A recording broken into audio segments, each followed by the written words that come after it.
अस्सलाम वालेकुम एवरीवन। आज हम बनाने जा रहे हैं बहुत ही इजी और बहुत ही सिंपल सी देसी मैक्रोनी बनाने जा रहे हैं जो घर के बेसिक सामान से बन जाती है।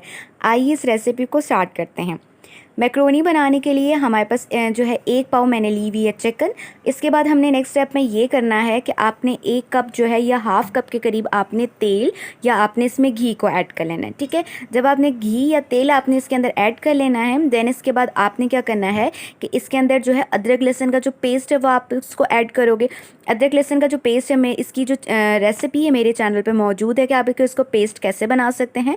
देन इसके बाद आपने ये करना है कि जब आप इसमें अदरक लहसुन का पेस्ट डाल दें, देन इसके बाद नेक्स्ट स्टेप में आपके पास जो चिकन आपके पास मौजूद है आपने वो इसको ऐड कर देनी। ये चिकन धोई हुई थी, वैसे ये फ्रीज़ करके फ्रीज़र में पड़ी हुई थी, तो ये मैंने यही वाली जो है ये निकाल ली थी और इसको बनाने के लिए रेडी कर लिया था। ठीक है, अब नेक्स्ट स्टेप में ये करना है कि आपने जो चिकन है इसको आपने अच्छे तरीके से फ्राई कर लेना है।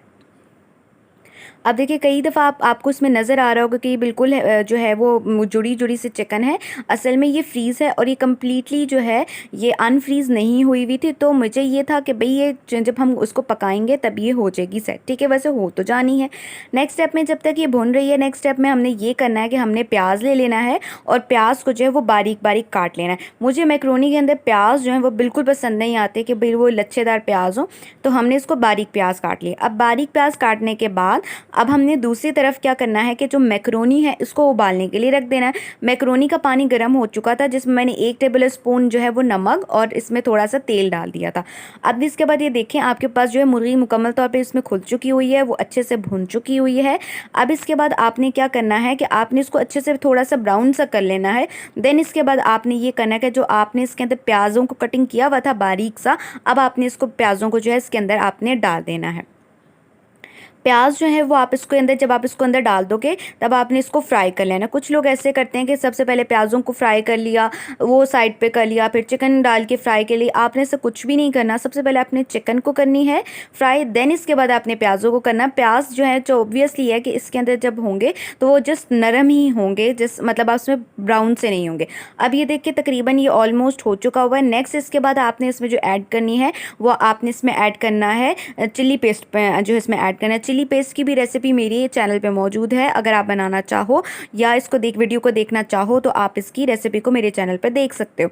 देन इसके बाद आपने जो है ये आपने ग्रीन चिली पेस्ट डाल दें, ये आपके पास ऑप्शनल है। इसके बाद ½ टेबल स्पून इसमें सफ़ेद मिर्च जाएगी और इसके बाद 1 टेबल स्पून के करीब इसमें जाएगी काली मिर्च और इसके बाद साथ साथ हम लोगों ने इसमें ऐड कर देना है नमक ऐड कर देना है। ठीक है, 1 टेबल स्पून है या जो नमक है और इस आपके पास अकॉर्डिंग टू टेस्ट होगा। इसके बाद ½ टेबल स्पून इसमें आपने क्या डालना है, हल्दी डालनी है और ½ टेबल स्पून हमने इसमें गरम मसाला डालना है और ½ टेबल स्पून हम इसमें कोरिएंडर पाउडर यानी कि धनिया का पाउडर डालेंगे। अब इसके बाद ये मेरे पास मौजूद है टिक्का मसाला मौजूद है, वो आप हम इसके अंदर ऐड कर लेंगे। टिक्का मसाला आपके पास ऑप्शनल है, मगर ये होता है कि चिकन को एटलीस्ट बहुत अच्छा सा जो है टेस्ट जो है वो दे देता है। अब आपने ये करना है कि इसको अच्छे तरीके से भून लेना है। ठीक है, अगर आपको कहीं लगता है कि भाई चिकन जो है या मसाले डालने के बाद नीचे लग रही है, तब आप इसमें थोड़ा सा पानी डालकर आप इसको जो है वो जलने से बचा सकते हो, क्योंकि मसाला जल जाएगा तो फिर कोई फ़ायदा नहीं है, इसको अच्छी सी रेसिपी आपकी रेडी नहीं होगी। अब आपने इसके बाद क्या करना है कि इसके अंदर जो है आप इसमें डालोगे दही को ऐड करोगे। ठीक है, दही ऐड करना ये भी आपके पास ऑप्शनल है, मगर मुझे ये जो है वो उसको अच्छा लगता है। अभी देखिए नीचे से मसाला थोड़ा थोड़ा लग रहा था, तो मैंने ये कोशिश की कि बजाय इसके कि मैं इसमें डालूँ कोई पानी वगैरह डालूँ, तो मैं इसमें थोड़ा सा दही ऐड कर लेती हूँ। ठीक है, दही ऐड करने से वो थोड़ी सी खटास भी आ जाएगी और आपकी जो मैक्रोनी है उसका टेस्ट भी होगा। अब ये देखिए, अब इस पॉइंट पे मैंने इसमें जो है वो पानी डाल दिया था। क्यों पानी डाल दिया था? ताकि इसमें मसाले नीचे न लगे और जो आपके पास जो मसाला है जो आपने डाला वो चिकन के ऊपर हर एक एक बोटी के ऊपर चला जाए। जब तक ये भुन रहा है तब तक मैं थोड़ी सी जो है बारीक बारीक जो है इसको जो है गाजरों को अच्छे तरीके से काट लूँगी। आपके पास ऑप्शनल है, जो आपको साइज़ पसंद हो, जिस तरह से आपको मर्ज़ी पसंद हो आप गाजरों को काट लोगे, उसके साथ साथ आप लोग शिमला मिर्च को भी इसी तरीके से काट लोगे। मोस्टली ये होता है कि जो अब शिमला मिर्च होगी या गाजर होगी वर्टिकल डायरेक्शन में जो है वो सब अच्छी लगती है, अगर आप बिल्कुल बारीक कर देंगे तो वो बिल्कुल हलवा हो जाएगी। सोया सॉस, चिली सॉस और विनेगर जो है वो तकरीबन 2-3 टेबल स्पून करके एक प्याली मैंने पूरी भर के बना दी थी, वो डाल दी। अब इसके बाद ये जो है गाजर और जो शिमला मिर्च है ये इसके आपने इसके अंदर ऐड कर लेना। अच्छा, सब्जियां आपने ये करनी है कि सब्जियां आपकी अपनी मर्ज़ी के मुताबिक, आप इसमें मटर डाल सकते हैं, आलू नहीं डाल सकते, बल्कि जो भी आपको लगा, बंद गोभी डालनी, जो भी आपको लगता है वो आप इसमें डाल सकते हो। ये डिपेंड करता है कि आप कितने वेजिटेरियन हो, कितनी वेजिटेबल्स आपको पसंद है। कुछ लोग ऐसे होते हैं कि जो जो कहते हैं कि बस चिकन ज़्यादा नज़र आए और वेजिटेबल्स कम हो, तो ये जो है आप इसमें वेजिटेबल्स कम कर दें, गोश्त की मिकदार ज़्यादा बढ़ा दें। अब आपने क्या करना है, इसको अच्छे तरीके से भूनते जाना है, ठीक है। इसमें गाजर जो होती है वो आपके पास सख्त होती है, उसको भूनने में थोड़ा सा टाइम लगेगा। अगर आप ये देख लीजिएगा अगर गाजर ज़्यादा सख्त है तो पहले गाजर डाल दें, देन इसके बाद आप इसमें शिमला मिर्च डाल दें, ठीक है।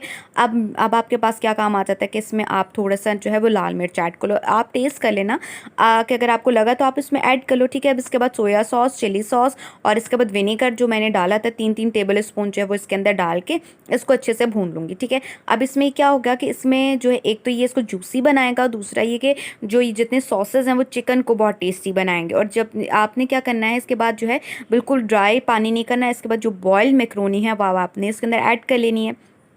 आपने चूल्हा बंद नहीं करना, मिक्सिंग के टाइम पे आपने जो है इसको अच्छे तरीके से मिक्स कर लेना, जिस तरह से ये मैं मिक्स करती हुई आपको नज़र आ रही हूँ, आपने इसके अंदर इसको अच्छे तरीके से मिक्स कर लेना है। अब आपके पास क्या कि जब अच्छे तरीके से मिक्स हो गया है तब आप एक दफ़ा देख लीजिएगा कि अगर आपको नमक या कोई भी चीज़ ऐड करनी हो तो आप इस पॉइंट के ऊपर डाल सकते हो। ये देखिए हमारे पास फाइनली जो है वो मैक्रोनी बिल्कुल रेडी हो चुकी हुई है और ये गर्मा गर्म इसको नोश फरमाएँ, आप इसको केचप, मेयोनीज़ और कोई भी सॉसेस के साथ आप इसको खाएँ, बहुत ही टेस्टी लगेगी। अगर आप वैसे उन सॉसेस के साथ भी नहीं खाना चाहें तो आप इस देसी मैक्रोनी को वैसे ही खाएंगे तो आपको बहुत टेस्ट आएगा। आप इस रेसिपी को ज़रूर बनाइएगा और इस रेसिपी को बनाइएगा और सब घर वालों की दाद लीजिएगा, बहुत ही ईजी सी बन जाती है। आई होप आपको मेरी रेसिपी पसंद आई होगी। अगर आपको मेरी और वीडियोज़ देखनी हैं तो आप मेरे चैनल को सब्सक्राइब भी करें और मज़ीद वीडियोज़ को भी देखते रहें मेरी नेक्स्ट रेसिपी के लिए। तब तक के लिए अल्लाह हाफिज़।